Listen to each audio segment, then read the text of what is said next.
My name is John Quinones, and I'm with ABC News. What did you think of what you heard here? I didn't hear anything racist.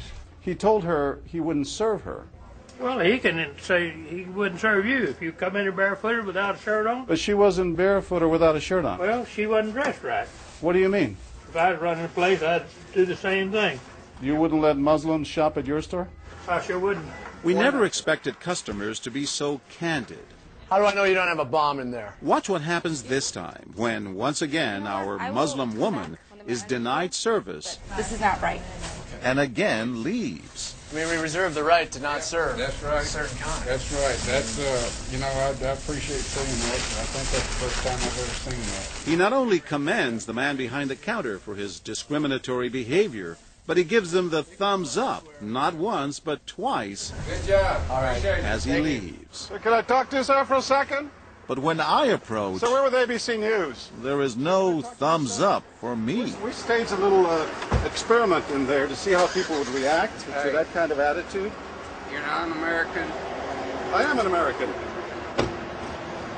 That man took it a bit farther, telling me I'm not an American. He was threatened. Jack DeVideo is a social psychologist at Yale University. So when we as Americans feel threatened from the outside, we're going to define ourselves in very rigid fashions. Either you're with me, and if you're not really one of me, then you must be somebody else who's against me. The young woman in our experiment is an actor, but for this woman, discrimination is all too real. Nahaya Javed helped us design our experiment. Although born in Chicago, she says she's constantly characterized by fellow Americans as the enemy. They always start off with, you're a terrorist, Osama lover, towel head, camel jockey, on and on. While attending college in Texas, she says she continually suffered verbal abuse and has even been physically attacked just because she's Muslim. They assume I'm not from here, and if I tell them I'm American, they're like, no, you're not. Just because you were born here doesn't make you American. And I'm like, so what makes you American? It's a daily battle. Mm-hmm. And I don't feel like living in America, I should have to fight this battle. Meanwhile, back at the bakery, our actor is at it again. But how do I know you're not a terrorist? Terrorists look like you. But this time the customers are sympathizing with the Muslim woman. You're a Christian. Come on, get along. Right, I know, but can you blame me? Yeah, I can't blame you, actually. Why? What's the problem? All right, we'll get out of here. You need to go yourself, actually, what you need to do. Okay, sir. Thank you, I'm a sir. good American, all right? We're at war with these people. My dad's a veteran. Go yourself. So is mine. And he's not the only one who walks out in anger. You need to stop segregating against people. It's wrong. Excuse me? She's an American No, just like you're a everyone bad else. American. Time and again, people speak out with their pocketbooks. You lost a couple of customers, just so you know. But look what happens when this man threatens to leave. You're not a good American, sir. I believe I am a good American. My son just came back from serving in the Army for over a year in Iraq, and that has nothing to do with her rights. I understand that. Thank you, sir. And I hear what you're saying. But I can't believe you would be so discriminatory. I'm deeply offended by that. I'm sorry to offend you, sir, but I've got to live with myself. Seething, the man vows to fight back. I will let people know this. I've stopped here every time I come by this place, and I'll never stop here again. Why did folks get so upset? They saw an injustice. It's justice that binds us together. It's justice that makes us a society. Any threat to that kind of sense of justice and fairness undermines the entire system. You're really not going to serve her because of what she's wearing? No, I'm not. Perhaps that's why more customers are outraged by our actor's hateful behavior than approve of it. You're not dressed like an American. I don't know But what no you have one on. is more persistent than these two young women who can't believe what they're hearing. Take your jihad, take it back out to the parking lot. Excuse me?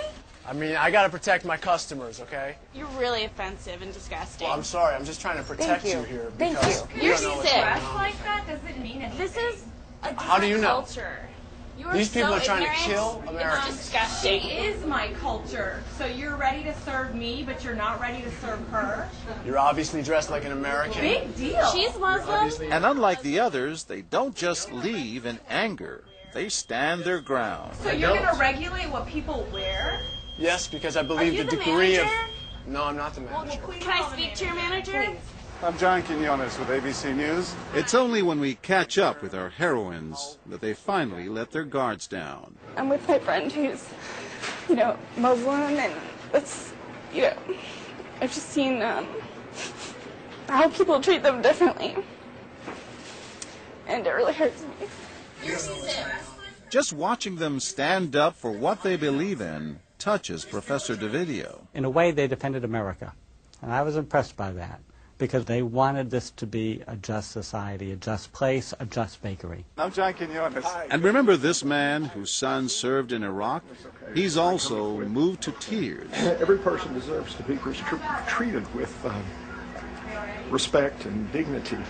No matter how they're in every dressed. situation, no matter how they're dressed. Never have we seen reactions so polarized, from a thumbs up for prejudice to an emphatic thumbs down. Go yourself.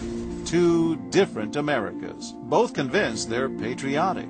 At the end of the day, 13 people stood up for the Muslim woman, while 6 sided with the clerk. But the majority of the bystanders, 22, did or said absolutely nothing. That's what's most frightening to Muslims like Nahaya, who was watching our experiment. In fact, so frightening that they often avoid going out by themselves. It's really sad because I'm old enough to be able to do things by myself. I shouldn't need a chaperone all the time. But that one time that I'm alone and something bad might happen, I'd rather be safe than sorry.